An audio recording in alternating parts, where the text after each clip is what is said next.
गुरु प्यारेओ, जैसा कि आपको पता है, जपजी साहिब के अर्थ के अंतर्गत मैंने 21 पौड़ी के अर्थ करके YouTube पर डाल दिए हैं और उम्मीद करता हूँ कि आपको अच्छे लगे होंगे।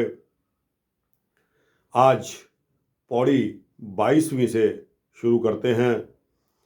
दोस्तों, अर्थ करते समय कोई भूल चूक या गलती हो जाए तो दास को माफ़ी ज़रूर देना, और अगर पसंद आए तो इसको लाइक शेयर भी कर देना, ताकि आप जैसे भक्तों को ये अर्थ पहुंच सकें और उनको भी गुरबाणी का मतलब समझ में आए, ऐसी उम्मीद करता हूं।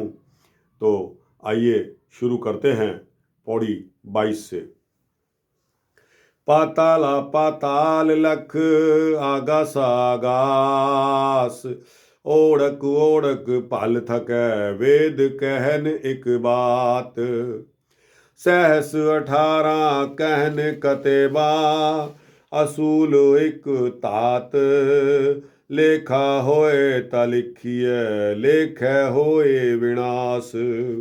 नानक वड्डा आखिए आपे जाने आप।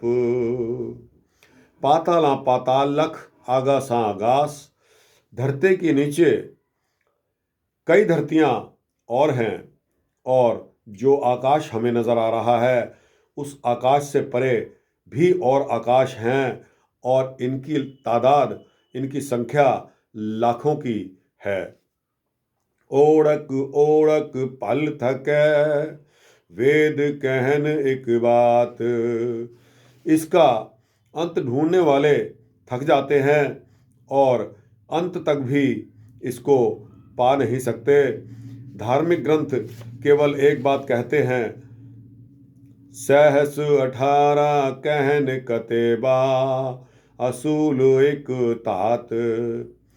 संतों की, भक्तों की किताबें और ग्रंथ बयान करती हैं कि दुनिया कितनी है। 18,000 दुनियाओं का जिक्र है, परंतु लेखा होए ता लिखिए लेखे होए विनाश। परंतु इसका हिसाब तो हो नहीं सकता, और इसी कारण इसे लिखा भी नहीं जा सकता, और लिखने की कोशिश करने वाले भी इसी उधेड़ बुन में अपना जीवन समाप्त कर लेते हैं। यानी लेख लिखना असंभव बात है। गुरु नानक देव जी फरमाते हैं कि इन धरतियों में, आकाशों में और पातालों के सृजनहार को बहुत ऊंचा और ऊंचे से भी ऊंचा कहना तो बनता ही है। जो परमात्मा अपनी बढ़ाई आप ही जानता है, इंसानी सोच वहाँ तक कैसे पहुँच सकती है। परमात्मा ही अपने बारे में और सृष्टियों के बारे में, उसकी रचना के बारे में खुद ही जानता है। दोस्तों, यहाँ ओढ़क का मतलब अंत है। सहस 18 यानी कि 18,000 दुनियाएं। भाव यह है कि उस परमात्मा को 18,000 दुनियाओं सिर झुकाकर प्रणाम कर रही हैं। लेख है होय विनाश, परमात्मा द्वारा रचित ब्रह्मांडों का लेखा करते लेखक खुद खत्म हो जाते हैं, और उस परमात्मा के बारे में लेखा करना इनके बूते की बात नहीं है। पौड़ी 23 आती है। साला ही सालाह एती सुरत न पाया, नदिया अतवाह पवह समुंद न जानियह। समुंद साह सुल्तान गिरहा से तीमाल तन, कीड़ी तुल ना हो वनी जे तिस मन हो नवी सरही। साला ही सालाह एती सुरत न पाया। इसका मतलब है कि वो परमपिता परमात्मा की उपमा करने वाले उसकी उपमा और बढ़ाई कर रहे हैं, परंतु उसका तो अंत ही नहीं है। ना ही उसे पाया जा सकता है। नदियां अतवाह पावह समुद्र ना जानिए। नदी और नाले आखिर में समुद्र में जाकर मिलते हैं और उन नदी नालों को समुद्र की गहराई, बढ़ाई, लंबाई और चौड़ाई के बारे में कुछ नहीं पता। परंतु याद रहे, समुद्र को बादशाह और सुल्तान, जिनकी गृह में गांठ, खजाने, माल और धन छिपा हुआ है, कीड़ी तुल ना हो वनी जे तिस मन हो न विसरे। ऐसे सुल्तान उस कीड़ी के बराबर नहीं जो कि अपने प्रभु को मन से नहीं भुलाती। सालाह ही मैंने बढ़ाई करना। प्रभु गुणगान करने वाले सालाह बढ़ाई कर रहे हैं, यश गा रहे हैं। एति का मतलब इतनी भी, सूरत का मतलब सूझबूझ, ना पाइया नहीं जान सकते। वाह छोटे नाले, समुद्र शाह सुल्तान, समुद्रों या उनके टापुओं के बादशाह। कीड़ी मैंने चींटी होता है और तुल मैंने बराबर। गिरहा सेती, जिनके पास, जिनके पल्ले इन चार तुकों में परमपिता की बढ़ाई, प्रशंसा, यश, गायन, बंदगी या भक्ति का फल इस प्रकार बताया गया है, जैसे कि नदी और नाले जाकर समुद्र में मिल जाते हैं और समुद्र का ही रूप हो जाते हैं, फिर उनको नदी और नाले कोई नहीं कहता।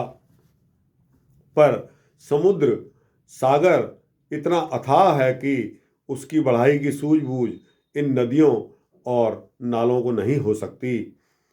समुद्र, सागर तो हजारों मील लंबा चौड़ा और कई मील गहरा है।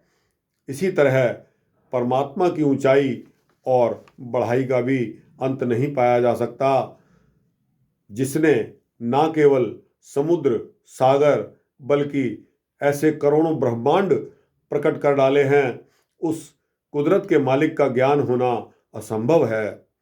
जैसे मछली को दरिया या समुद्र का कुछ भी ज्ञान हो सकता है, लेकिन वो खजूर के पेड़ पर चढ़ सकती है और ना ऊपर की हवा और खुश्की के बारे में उसको कोई सूझबूझ हो सकती है। लेकिन प्रश्न यह उठता है कि परमपिता परमात्मा की बढ़ाई करने से क्या फल प्राप्त होता है? तो इसका उत्तर भी इसी में आ जाता है। जिस तरह नदियाँ और नाले अपनी मंजिल तय करते हुए समुद्र में जा मिलते हैं और समुद्र का ही रूप बन जाते हैं, इस समय उनमें और समुद्र में कोई फर्क नहीं रह जाता। इसी तरह भक्त की प्रकाशमान ज्योत, छोटी ज्योत, उस बड़ी ज्योत में जाकर मिल जाती है, अभेद हो जाती है। भक्त की आत्मा परमात्मा स्वरूप हो जाती है। इसका सत्यापन अन्य पंक्तियों द्वारा भी होता है। अंतर होए ज्ञान प्रकाश, उस स्थान का नहीं विनाश। मन तन नाम रतेक रंग, सदा बसह पार ब्रह्म के संग। ज्यों जल में जल आए खटाना, त्यों ज्योति संग ज्योत समाना। मिट गए गवन पाए विश्राम, नानक प्रभु कै सद कुर्बान। परमात्मा के यश गायन से एक चींटी के मन में भी प्रभु के नाम के बसने मात्र से गुरु नानक देव जी फरमाते हैं कि बड़े बड़े समुद्रों के बादशाह यानी परमात्मा को याद रखने वाले कीड़ी के बराबर नहीं हैं। यहाँ यह बात जाहिर हो जाती है कि एक कतरे के लिए इससे बड़ी बात क्या हो सकती है कि वह दरिया या फिर समुद्र का रूप बन जाए। तो भक्तों, अब आते हैं 24वीं पौड़ी पर। अंत न सिफती कहण न अंत, अंत न करणे देण न अंत। अंत न वेखण सुनन न अंत न जापे किया मन मंत, अंत न जापे कीता आकार, अंत न जापे पारावार, अंत कारण के ते बिल लाहे, ताके अंत न पाए जाहे, एहू अंत न जाने कोए, बहुता कहिए बहुता होए। वड्डा साहिब ऊंचा थाओ, ऊंचे ऊपर ऊंचा नाव, एवड ऊंचा होवे कोए, तिस ऊंचे को जाने सोए। जे वड आप जाने आप आप, नानक नदरी करमी दात। तो इस पौड़ी में 24वीं पौड़ी में अंत न सिफती कहन न अंत, अंत न करने देने न अंत, अर्थात उस परमपिता परमात्मा की बढ़ाइयों की कोई गिनती नहीं है, कोई अंत नहीं है, और ना ही उसकी बढ़ाइयों के कोई अंत पा सकता है। उस परमात्मा के कर्तव्यों की गणना भी नहीं की जा सकती, और ना ही उसके द्वारा दी गई दातों की गणना की जा सकती है। अंत न वेखण सुनन न अंत न जापे किया मन मंत। जो कुछ हम देख रहे हैं उसका कोई अंत नहीं है, जो कुछ हम सुन रहे हैं और समझ रहे हैं उसका भी कोई अंत नहीं है, और इस बात का भी कोई अंदाज़ा लगा सकता है कि प्रभु परमात्मा के मन की क्या मंशा है? नहीं। अंत न जापे किया, अंत न जापे कीता आकार, अंत न जापे कीता आकार, अंत न जापे पारावार। जो कुछ भी उत्पत्ति परमात्मा के हुक्म से हुई है उसका कोई अंत नहीं है। उस परमात्मा के अंत का छोर दिखाई नहीं देता, वो असीमित है, अनलिमिटेड है। अंत कारण के ते बिल लाए, ताके अंत न पाए जाहे। उस परमात्मा का अंत समझने का प्रयास करने वाले अनगिनत खोजी भक्त विलाप कर रहे हैं। ऐसे विलाप करने वाले खोजियों जो अनगिनत, जिनकी गिनती नहीं है। एहो अंत न जाने कोए, बहुता कहिए बहुता होए। ये अंत या परमात्मा का अंत या उसकी रचना का कोई अंत नहीं पा सकता।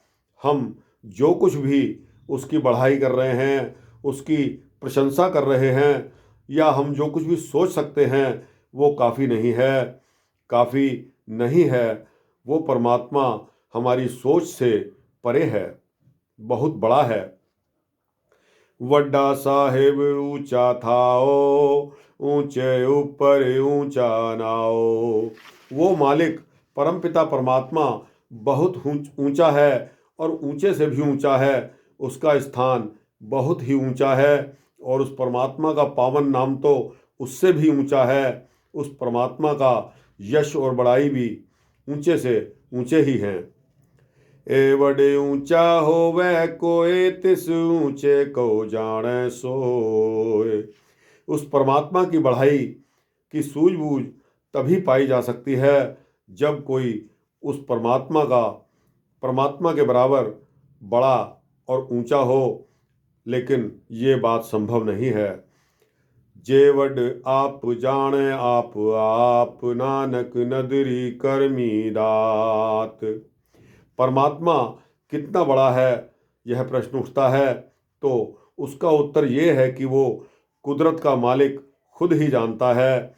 हम जैसे नादान जीव नहीं जान सकते। गुरु नानक देव जी उपरोक्त वर्णित ज्ञान उसकी कृपा दृष्टि और उसके आशीर्वाद से ही प्राप्त हो सकता है। उसकी कृपा की नज़र से हमें हर बख्शिश प्राप्त होती है। दोस्तों, इसके बाद 25वीं पौड़ी पर आते हैं। इस पौड़ी में बहुता कर्म लिखिया ना जाए, वड्डा दाता तिल ना तमाए। समय इजाज़त नहीं देता, तो दोस्तों ये पौड़ी पढ़ के इसका अर्थ अगली बार करेंगे।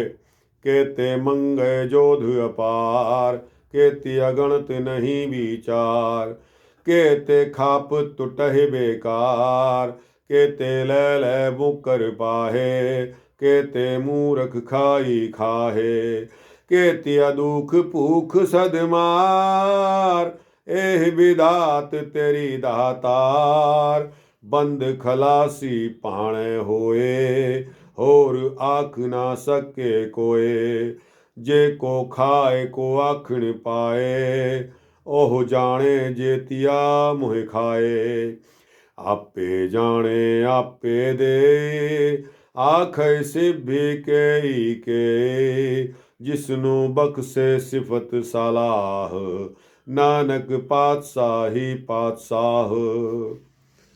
समय के अभाव के कारण इसका अर्थ मैं अगले वृत्तांत में आपको सुनाऊंगा, जिसके लिए मुझे भी खेद है और आपको भी हो रहा होगा, लेकिन घबराओ मत, अगले वृत्तांत में मैं इसका अर्थ आपको ज़रूर सुनाऊंगा।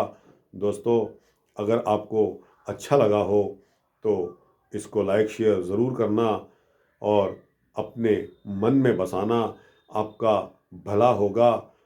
और अगर आप शेयर करके आप जैसे और भक्तों को भी पहुंचाएंगे तो उनका भी भला हो जाएगा। वाहिगुरु जी का खालसा, वाहिगुरु जी की फतेह।